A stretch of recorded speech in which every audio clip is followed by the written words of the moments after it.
In-person school for those that are choosing the in-person model. This is our pivot number 2. So we started the year off doing a hybrid model, and then we had to pivot to distance learning, and now we're back to in-person. Those families that chose Royal Distance Learning Academy, you will maintain your distance learning through your choice for the remainder of the year. So hopefully this information helps. I'm just going to highlight some procedures and some practices that we do at Glen Lake throughout this school year in this very, very unique school year. So to start, let's just talk about some important dates. So this upcoming Tuesday, January 19th, that's the day that students in grades kindergarten through second grade, pre-K through second grade will return to in-person school for those that have chosen that. Students in grades 3 through 6 will continue in distance learning, and then all students in the Royal Distance Learning Academy will resume your learning. And then on Monday, January 25th, we have students in grades 3 through 6 will return to in-person. It's important to know for all students of Glen Lake and throughout Hopkins Elementaries that the in-person model and the Royal Distance Learning Academy will continue to be Monday through Thursday. Friday will be distance learning, asynchronous days. This is used for collaboration and planning for our teachers as we continue to work with our students in a distance learning environment. And we will reevaluate Fridays towards the end of February. Here are some safety and mitigation measures we are using throughout Hopkins and at Glen Lake.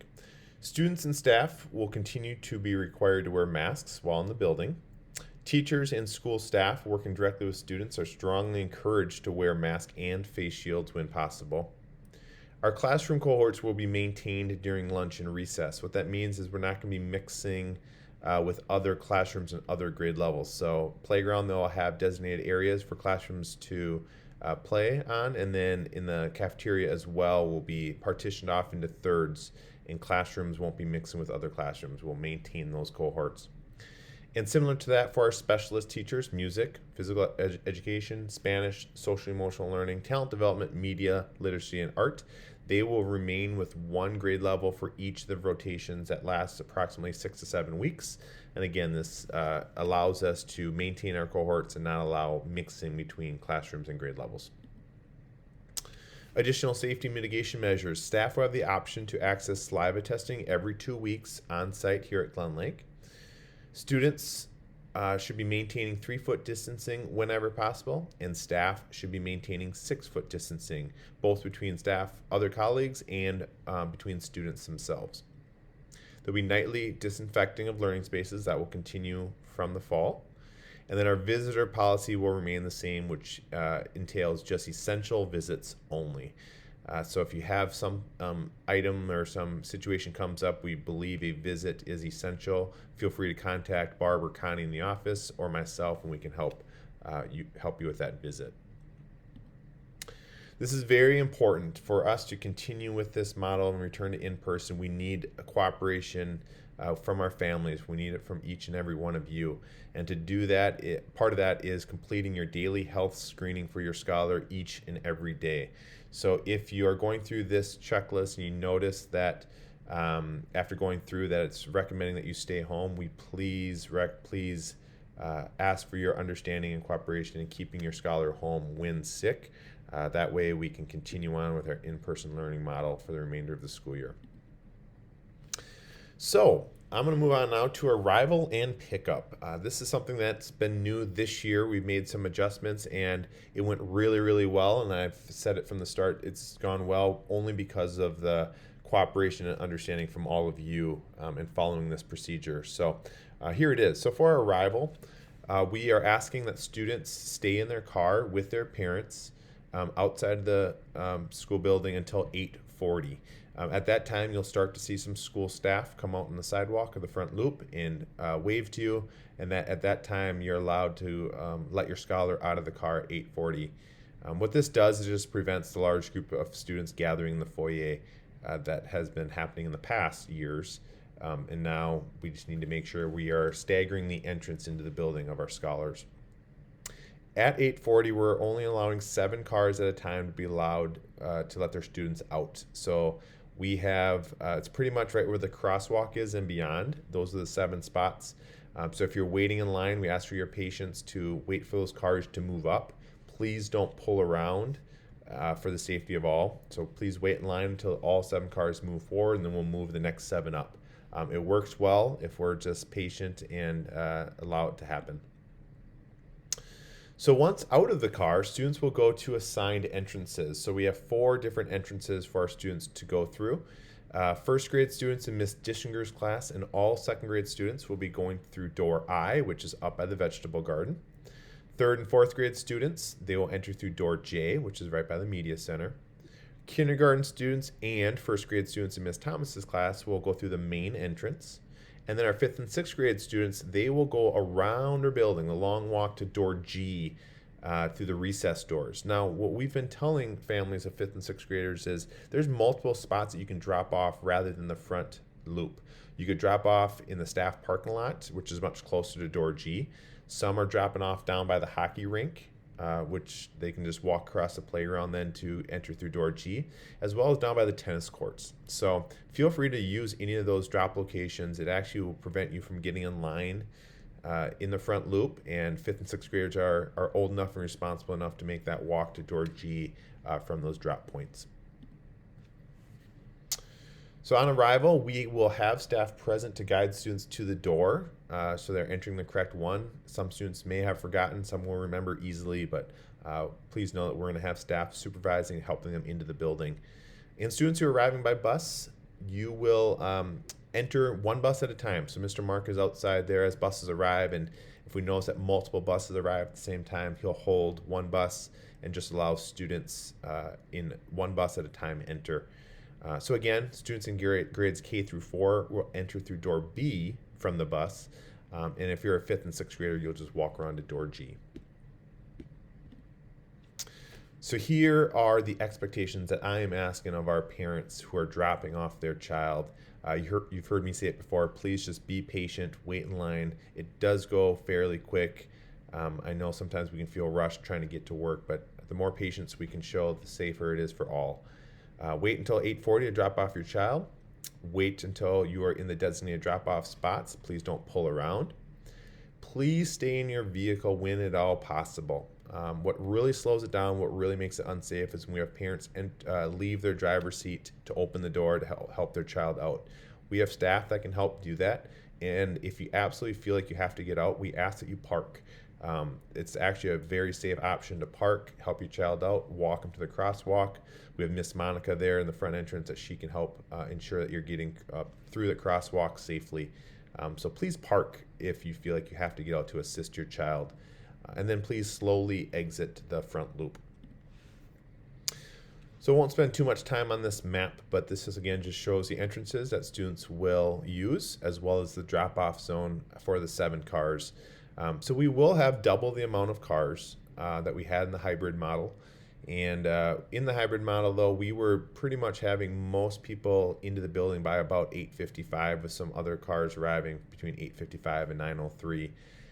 So it may take a little longer. And if it does take a little longer and we're not getting kids in on time at 9 o'clock, we can increase that number of cars. But for now, we're going to keep it at 7 and see where that takes us. Dismissal. This is another procedure that we felt went really well this fall. So students will leave through the exact same door that they entered, except for grades 5 and 6. They can exit through the main hallway through door A. We will begin dismissal for parent pickup around 3:15. You'll see myself on most days, on other days maybe Mr. Nepper, outside with an iPad or our phones to highlight names on the spreadsheet that will go to classrooms.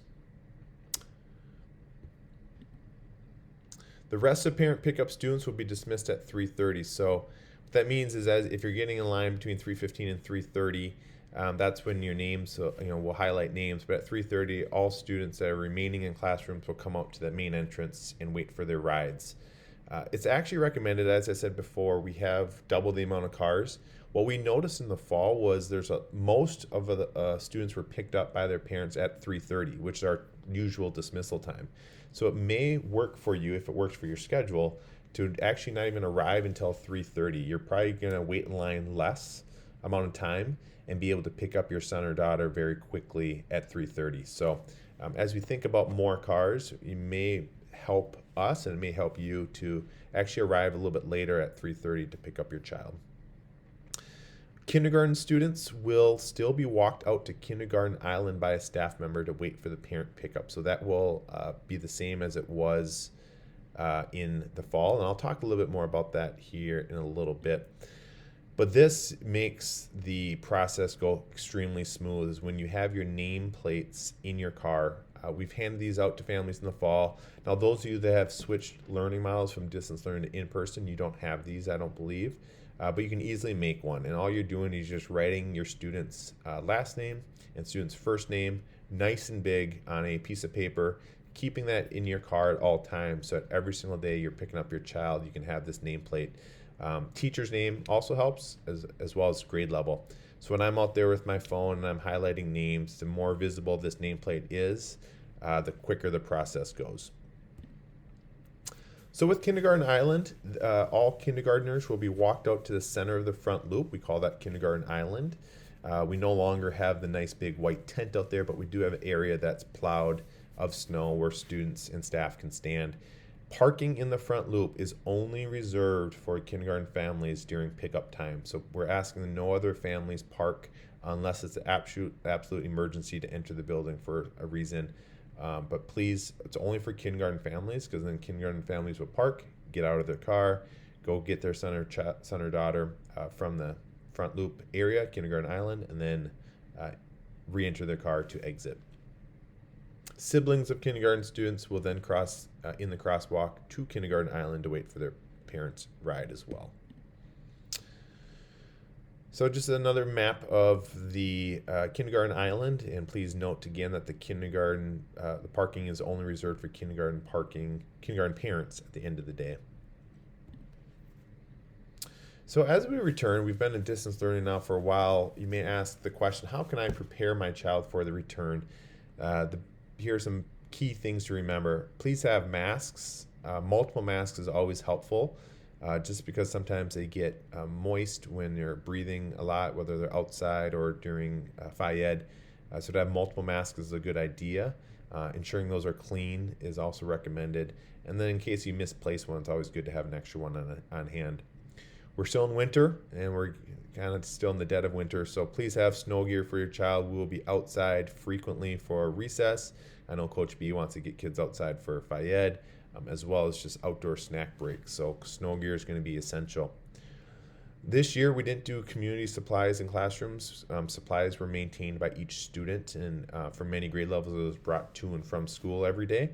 So it's always good to check with in your child's backpack to make sure they have pencils, folders, notebook, a charged iPad nightly. I know each grade level does things a little bit differently with supplies, so if you have questions about what supplies your child needs, I encourage you to reach out to the classroom teacher to ask that question. It's always good, too, to continue to have conversations about safety. I've said this at the start, that if we're going to maintain in-distance learning, we need the cooperation from all, and that's students included. We need to make sure that we're reminding everybody about distancing, frequent hand washing, proper mask wearing. Those conversations about safety, we can keep that at the forefront. We're all in this together. That's what's going to make the dream work. And last thing is the reality about quarantines definitely remains. So there's going to be times, unfortunately, where we're going to be working through situations of close contacts or positive cases. And in those cases, we will have to determine whether or not a classroom needs to go into quarantine. So the more we can just put that on our students' radar, child's radar, to just make them aware so it doesn't come as a huge shock when it does happen. Those conversations are always helpful.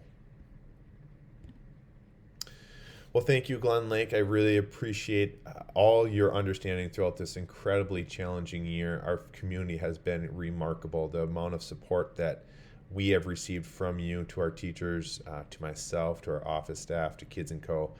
Has been remarkable. So thank you for your understanding. Thank you for your patience. Thank you for your cooperation with us during this year. We're excited to have our students back. It's going to be a little bit different having more students, especially during this time of the pandemic. But we believe we have safe conditions, and we're ready to have our scholars return.